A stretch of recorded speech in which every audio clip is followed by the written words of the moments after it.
தமிழக மக்கள் அனைவருக்கும் இன்றைய வணக்கம். ஏன் இவ்வளோ வன்மம் உங்களுக்கு? அதாவது ஜனநாயகன் படத்தோட ரிவ்யூ கொஞ்சம் பண்ணலான்னு நினச்சிருந்தேன். சரி, ரிவ்யூ பண்ணலாம் அப்படின்னு சொல்லிட்டு நம்ம பண்ணணும்னா கண்டிப்பாக படத்தை பார்த்துருக்கணும்ல. சரி, படத்தை தான் நம்மளால் பார்க்க முடியாது. ஏன்னா படம் வந்து அஃபிஷியலாக ரிலீஸ் ஆகலை.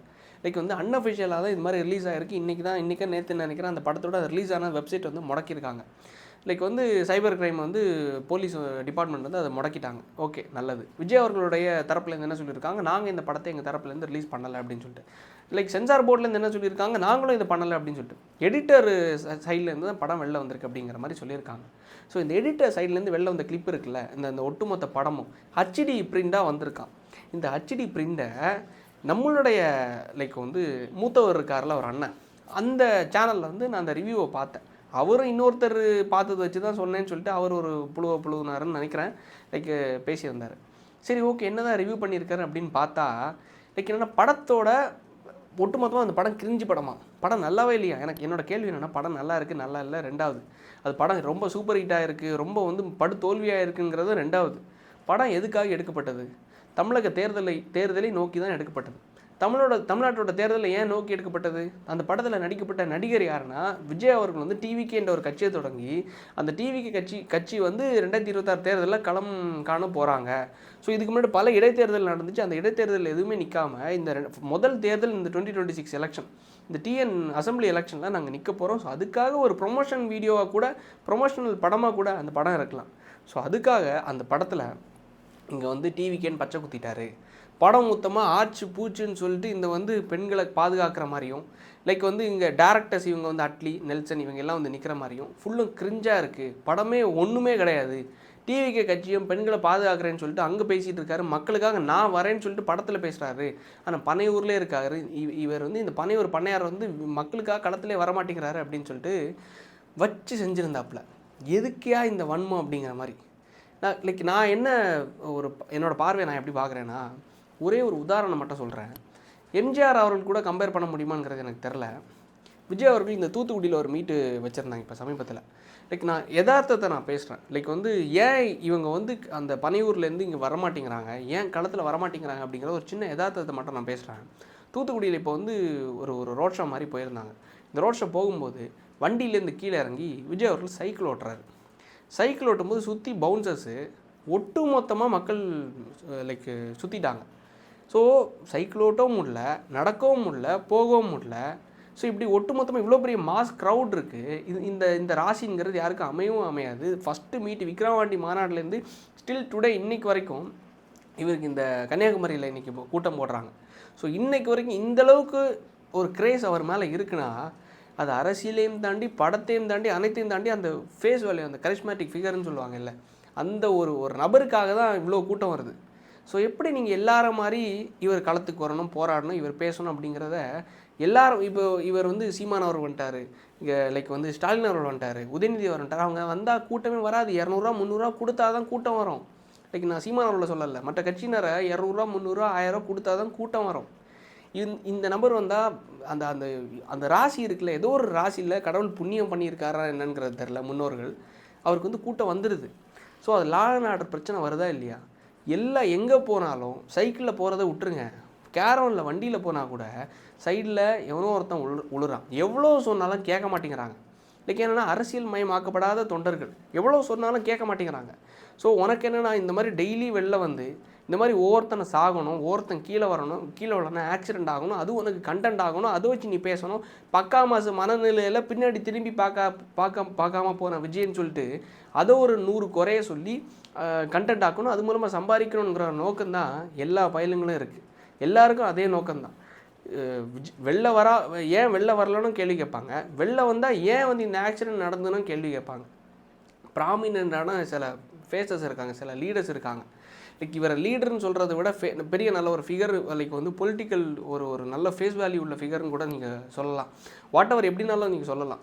ஆனால் வந்து நான் இவருக்கு ஆதரிக்கலை அப்படிங்கிற இடத்துக்கெல்லாம் நான் வரல. நான் சொல்ல வர ஒரே ஒரு விஷயந்தான், இந்த நபர் இந்த படத்துக்கு மூலமாக இவ்வளோ பேசுகிறாரு, ஆனால் நிஜத்தில் இந்த அளவுக்கு வரமாட்டேங்கிறாரு, பேச மாட்டேங்கிறாருங்கிற விஷயம் வரும்போது அது காரணம் ஒன்றே ஒன்று தான். வந்தால் பல உயிர்கள் இங்கே வந்து பலியாகிரும். அந்த கரூர் என்கிற ஒரு விஷயம் வரும்போதே அதில் வந்து சதி இருந்துச்சா, சதி இல்லையா, என்னங்கிறது நம்மளுக்கு தெரியாது. இன்வெஸ்டிகேஷன் போயிட்டுருக்கு, சிபிஐ என்கொயரி போயிட்டுருக்கு. ஸோ இவ்வளோ விஷயங்கள் நடந்ததுக்கு அப்புறமாவும் 40 பேர் இறந்துட்டாங்க. வெளில இறங்கினாலே பைக்கில் இந்த விக்னேஷன் லைக் ரசிகராக இருந்தாலும் சரி, கட்சி தொண்டராக இருந்தாலும் சரி, எத்தனையோ பாதிப்புகள், எத்தனையோ இடங்களில் இடையூறுகள். லைக் இவ்வளோ விஷயங்கள் இருந்தும் நீங்கள் உங்கள் கண்டென்ட்டுக்காக இந்தளவு பேசுகிறேன்னா, சரி நான் இன்னொரு கேள்வி கேட்குறேன். சினிமாலேருந்து ஒருத்தன் வரக்கூடாது, சினிமாலேருந்து பேசக்கூடாதுன்னு சொல்கிறீங்கள, இப்போ எதுக்கு இந்த கேடுகட்ட படமான லவ் இன்சூரன்ஸ் கம்பெனிங்கிற படத்தில் எதுக்கு சீமான் அவர்கள் நடித்தார்? சரி, சீமான் அவர்கள் நடித்த சீனு தான் தன்னோட லீடராக எலெக்ஷன் டைமில் கரெக்டாக அந்த படமும் வந்துருச்சு. எது? சீமான் அவருடைய லவ் இன்சூரன்ஸ் கம்பெனி. இந்த படத்தில் அவர் என்ன சொல்ல வராரு? ஒரு லீடராக, ஒரு ப்ராமினரான ஒரு ஃபேஸாக நான் மக்களுக்கு நல்லது பண்ண வரேன் அப்படிங்கிற மாதிரி தான் சொல்ல வராங்களா? திராவிட கும்பல் அவரை அசிங்கப்படுத்தி வச்சுருக்காங்க. நீங்கள் பணத்துக்காக விஜய் அடிக்க ஆரம்பிச்சிங்க. நான் விஜய் திருப்பியே சொல்கிறேன், விஜய் ஸ்டாண்டெல்லாம் நடக்கலை. பணத்துக்காக நீங்கள் விஜயை அடிக்க ஆரம்பிச்சிங்க. எதுக்குன்னா திமுக திருப்பி ஜெயிக்கிறதுக்காக. விஜயை அடிக்க ஆரம்பித்ததுக்கப்புறமா நீங்கள் அங்கேயே விலை போயிட்டீங்க. அது மாதிரி நான் நம்புகிறேன். நான் ஏன் சொல்கிறேன்னா, திமுக ஜெயிக்கக்கூடாதுன்னா அதுக்கு அடிக்கிறது யார் தெரியுமா? அவன் பண்ண மொள்ள மாதிரி தனத்தை தான் நம்ம ஃபுல்லும் போட்டு அடிக்கணும். நீங்கள் 10 இடத்துல 7 இடத்துல டிவிகே போட்டு அடிச்சுட்டு 3 இடத்துல டிஎம்கே போட்டு அடிக்கிறீங்க. உங்களோட சேனல்லையே நீங்கள் வந்து டிவிகே பக்காமாஸ் புழக்கப்பட்டார், பக்காமாஸ் அடிக்கப்பட்டார், லைக் வந்து விஜய் தற்குறி, விஜய் மொள்ள மாதிரி லைக் வந்து போடா விஜய் இப்படின்னு சொல்லிட்டு தான் எங்கே பார்த்தாலும் சலிச்சு போயிடுச்சு பார்த்து. லைக் அதுக்கு அடுத்ததாக நீங்கள் அங்கே பணத்துக்கு விலை போய் அங்கே ஒரு அடிக்க ஆரம்பிச்சிட்டிங்கல்ல, அதுக்கு அடுத்தது உங்களை அசிங்கப்படுத்துது அதே திராவிட கும்பல். நான் இதுக்கு முன்னாடி ஒரு விஷயத்தை பதிவு பண்ணேன். இந்த திமுக திராவிட கும்பலுங்கிறது ஒரு முதல்ல மாதிரி ஈஸியாக உங்களுக்கு இப்போதைக்கு ஒரு இன்ஸ்டன்ட்டு சாட்டிஸ்ஃபேக்ஷனுக்காக உங்களுக்கு ஒன்று தரோம். சரி, இந்த பணத்தை வச்சுக்கோ, விஜய் அடிச்சிரு அப்படின்னு சொல்லிட்டு திருப்பி அதே திராவிட கும்பல் உங்களை எப்படி காலி பண்ணுறாங்க பாருங்களேன். படத்தில் லவ் இன்சூரன்ஸ் கம்பெனிங்கிற படத்தில் நடிச்சிங்க, அதுவும் பணத்துக்காக தான். ஏன்னா உங்களுக்கு கொடுக்கப்பட்ட ரோலுங்கிறது நல்ல ரோல்லாம் கிடையாது. நீங்கள் வந்து ஒரு ஒரு ஒரு மாஸ்டர் மாதிரி, ஒரு விளையாட்டு மாஸ்டர் மாதிரி நீங்கள் வந்து கை காலை தூக்குறீங்க. அதில் உங்களுக்கு ஒரு அப்படின்னு சொல்லிட்டு அந்த புகைப்படத்தை போடுறேன் அப்படின்னு சொல்லிட்டு உங்களை ஜோக்கரை தான் ஆக்குறாங்க. திருப்பி அதுக்கப்புறம் பாரிசாலன் அவர்களுடைய அழகாக ஒரு விஷயத்தை பதிவு பண்ணியிருந்தார். ஒரு தமிழ் தேசிய தலைவராக, ஏன் வேறு ஒன்றும் இல்லை, நீங்கள் உங்களோட தலைவர் பிரபாகரன் அவர்கள் இருக்கார்ல, அவரோட வழிகாட்டியாக தானே நீங்கள் வந்தீங்க. பிரபாகரன் அவர்களை இதே மாதிரி அவரோட வழிகாட்டிகளாக இருக்கக்கூடிய லைக் வந்து நீங்கள் இது மாதிரி ஒரு படத்தில் நடிக்க வைப்பீங்களா? இது மாதிரி அவரை ஜோக்கர் ஆக்குவீங்களா?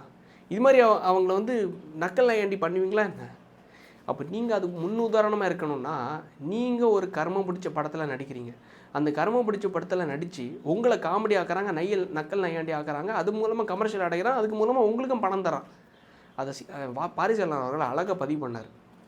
கூன்னு சொல்லிட்டு அதில் ஒரு நக்கலான ஒரு வாய்ஸும் போட்டு, இவர் வந்து ஒரு சிறைச்சாலை நடத்திட்டு இருக்கிற மாதிரியும், அதில் மனநிலை பாதிக்கப்பட்டவங்கெல்லாம் இருக்கிற மாதிரியும், அந்த சிறைச்சாலேருந்து தானே you come from that stupid place அப்படின்னு சொல்லிட்டு பிரதீப் ரங்கநாதன் அவர்கள் பேசின மாதிரியும். அப்படின்னா என்ன, அவர் அழகாக சொல்லியிருந்தார் பாரிசாலன் அவர்கள். அதாவது என்னென்னா, இந்த நாம் தமிழர் கட்சி என்ற தற்கொலை கூட்டத்திலேருந்து தான் நீ வந்தியா அப்படிங்கிற மாதிரி நான் அந்த கூட்டத்தை தற்கொலைன்னு சொல்லலை. நான் பெரும் மதிப்பு மிக்க ஒரு கட்சிக்காரங்களாக நான் மதிக்கிறேன், கொள்கை மிக்க நபர்களாக நான் மதிக்கிறேன்.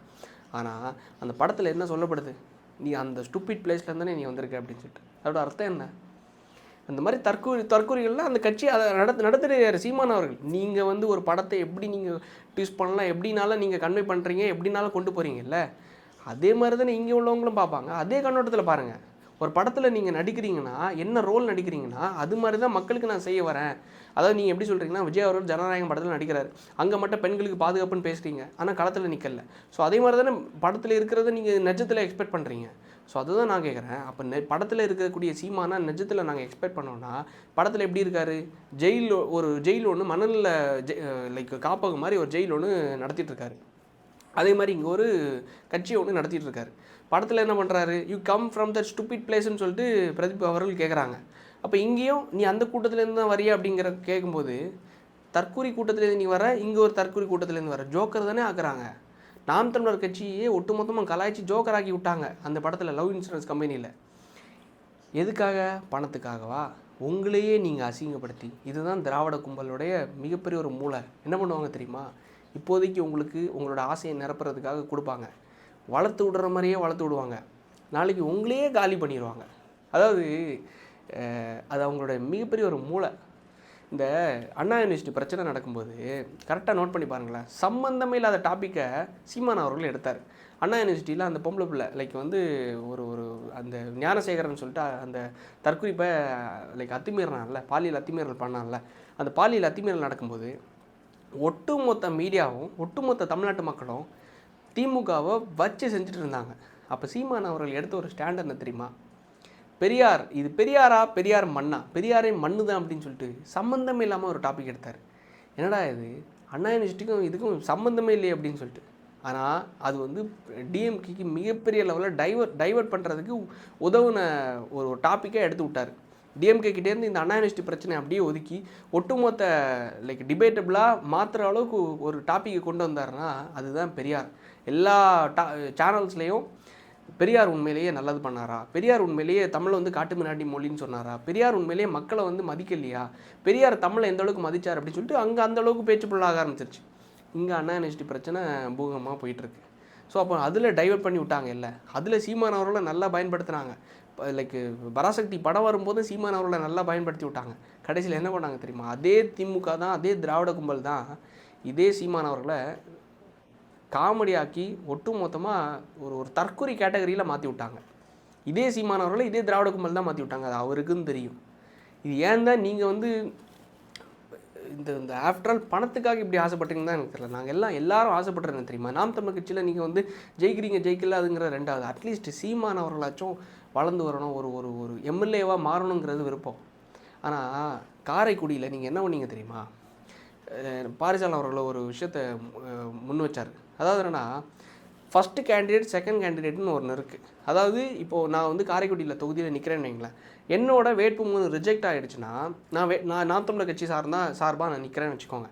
என்னோட வேட்புமனு ரிஜெக்ட் ஆகிடுச்சுன்னா ஏதாவது தப்பு இருக்குது, ஏதோ ஒன்று மிஸ்டேக் ஆகிருக்கு அப்படின்னு ரிஜெக்ட் ஆகிடுச்சுன்னு வச்சுக்கோங்களேன், என்னோட டம்மி கேண்டிடேட்டாக செகண்ட் கேண்டிடேட்டாக இன்னொருத்தங்க இருப்பாங்க அந்த கட்சி சார்பாகவே.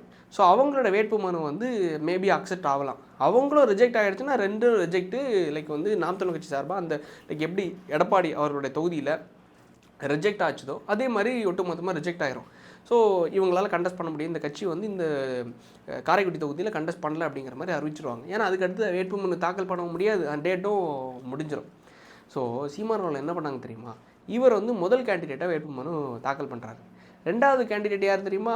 சீமான் அவர்களுடைய துணைவி அக்கா அவங்கள வந்து வேட்புமனுவாக ரெண்டாவது கேண்டிடேட்டாக தாக்கல் பண்ண வச்சுருக்காங்க.